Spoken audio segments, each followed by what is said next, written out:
In nature, weakness is a death sentence. Born soft, born slow, born defenseless. But what if weakness was just the beginning? What if the most fragile creature could become something that defies gravity itself? This is transformation at its most extreme. Deep in the forests of Kanto, beneath the canopy where light filters through in golden rays, a Caterpie hatches from a tiny green egg. No claws, no fangs, no armor, just soft flesh and an insatiable hunger.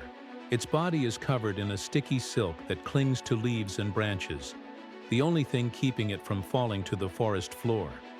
But those round eyes hide something remarkable. Compound vision that can detect the slightest movement, the smallest threat. Caterpie knows it is prey. Every second of its existence is borrowed time. To survive, Caterpie must eat constantly. It devours leaves at an astonishing rate, consuming its own body weight in vegetation every single day. Each bite fuels the transformation already programmed into its DNA. But the forest does not tolerate weakness. A Spearow, sharp-eyed and faster than thought, spots the Caterpie crawling across an exposed branch. Easy prey. It dives. Talons extended. The Caterpie has 1 second to live. Its antennae glow. A putrid scent erupts from its body. So vile, so chemically overwhelming, that the Spearow veers away mid-strike, coughing, disoriented. The Caterpie doesn't move. It cannot run. It cannot fight. But it can survive. One more day. One more meal. That is enough. And then, it stops eating. After weeks of constant feeding, Caterpie's body becomes too heavy to move. Instinct takes over.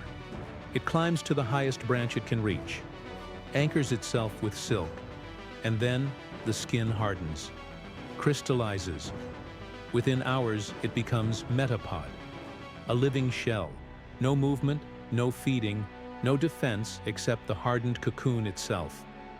Inside, the body is liquefying, cells breaking down and rebuilding into something unrecognizable.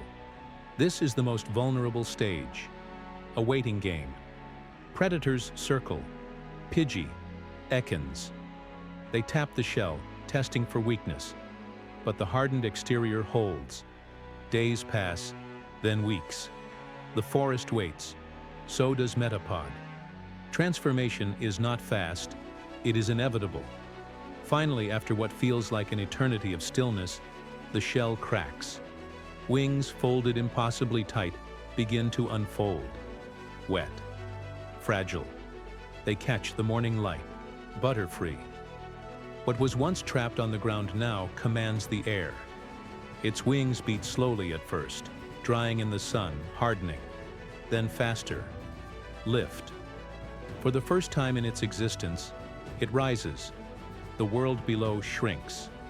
A Beedrill, territorial and aggressive, intercepts it mid-flight. Stingers ready. A drill Pokémon born to kill.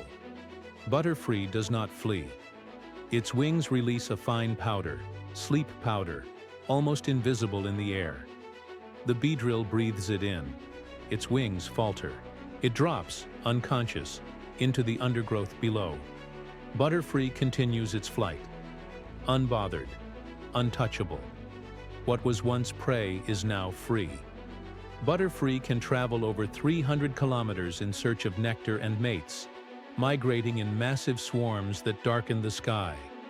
Their wings are coated in toxic scales that protect them from most predators, a final defense carried over from their days as Caterpie. Scientists have discovered that Butterfree can sense weather patterns days in advance, always knowing when to migrate before storms arrive. Ancient Kanto festivals celebrated the annual Butterfree migration as a symbol of rebirth and resilience. Villagers believed that seeing a Butterfree on the first day of spring brought transformation and good fortune. They were right. Not magic, just nature's most perfect metamorphosis.